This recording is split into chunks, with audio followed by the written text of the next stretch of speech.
you're going to want to know your basic network testing tools, introductory, to be able to test your network for connections, to see if you have connectivity to your server, to see if you have connectivity to your gateway, your router, and you're going to need to know how to use these few commands here: ipconfig, ping, tracert or tracert or traceroute, nslookup, and netstat.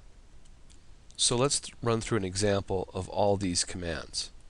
Okay, I'll close these windows and I'll open up a command prompt, and we'll start off.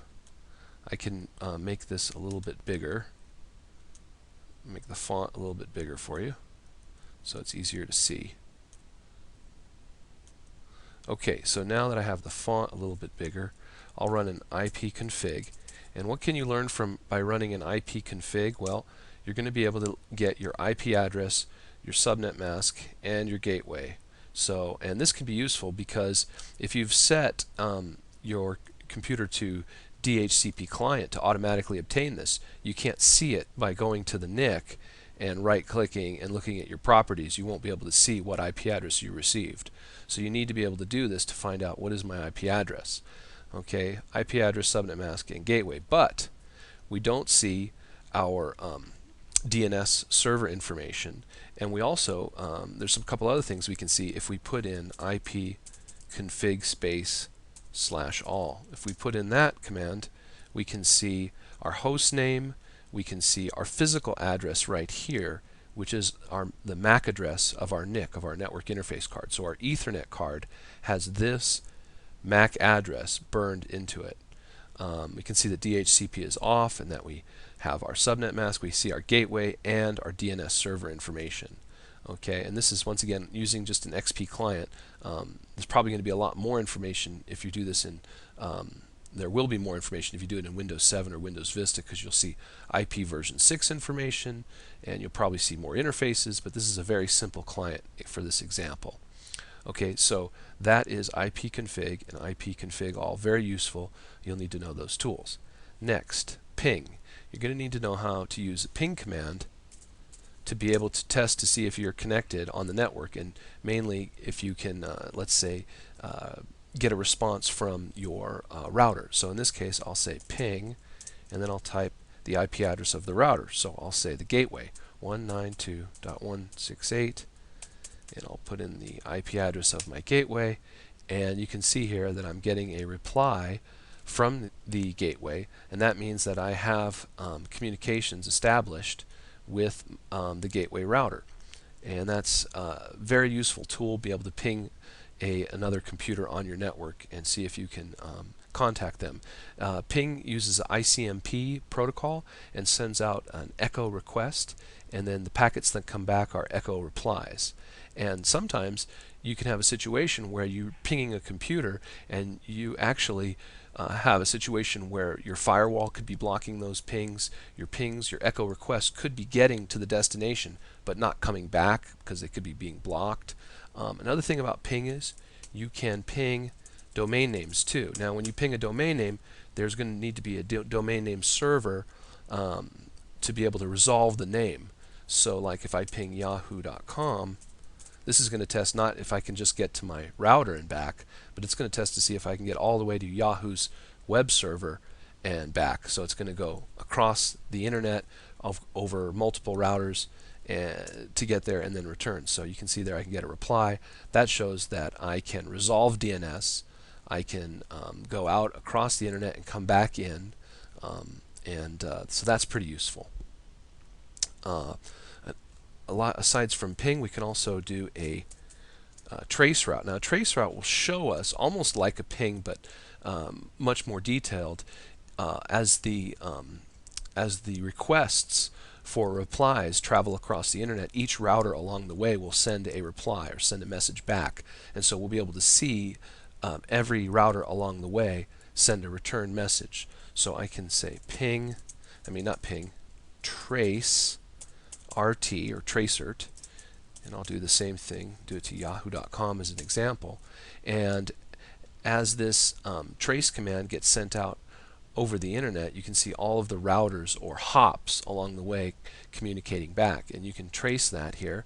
And if there's a problem in communication or breakdown, you can see where, at which router, where did the communication break down. This can be useful if you have multiple routers on your network and you want to know which router is blocking your communication. Okay, so that's tracert. All right, let's see here what else it is we wanted to cover. nslookup, we're now going to cover to look up, resolve a domain name to an IP address, and then netstat to look for open ports. So let's do that right now. Okay, for nslookup, we're trying to resolve a name to an IP address. So you see that when we last pinged Yahoo, or we did a tracert or tracert to Yahoo, that we got messages back, but basically behind the scenes DNS was resolving those names to IP addresses. Well, we can put in a command to find those IP addresses straight up. So I can say nslookup, right, name server lookup, and put in a space and type yahoo.com, and my DNS server that I have configured will try to resolve that name. And so it said that basically at 4.1 there was no DNS server, but at 50.1 we have one.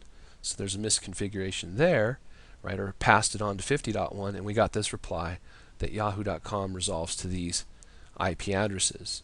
All right, and we can actually change our nslookup. We could just type nslookup and run the program, and then set a separate server for to use the testing with. So I could say, server, change it to 50.1. All right, and it says there, and then I can say resolve yahoo.com, right? And then there's non-authoritative answer. Why is it a non-authoritative answer? Because 50.1 is not the authority for this domain name. It is not the primary DNS server for this domain name. Okay, all right, let's do the next one. All right, I'll clear that screen. And last but not least, netstat. Netstat is useful for seeing whether we have listening TCP ports or connections on our system, network connections established or listening or waiting on our system. So if you type netstat, let's say -A for all, you'll see all of the ports that this computer might have listening, you see. And so you can see here local address. This is the protocol, TCP, protocol UDP. This is the local address here, the foreign address here, and then the state, whether it's listening or established. So let's see if we can run some services and then watch as as we make connections or have extra listening connections happening over here. Right? You can see that we're listening on certain ports already, but we want to do something cooler for the test. So I'm going to run a sample FTP server, and we'll run a HTTP server. So we have a web server here, right? So I've got a web server waiting, and I've got an FTP server now active. I'll close this window, and so now if we run a netstat-all, we should be able to see those servers, those ports listening on our computer. And you can see right off the bat TCP, FTP is listening, and you can see here that HTTP, this is port 21 listening, and this is port 80 HTTP is also listening. And pretty cool. Let's see if we can do that. Do P. All right.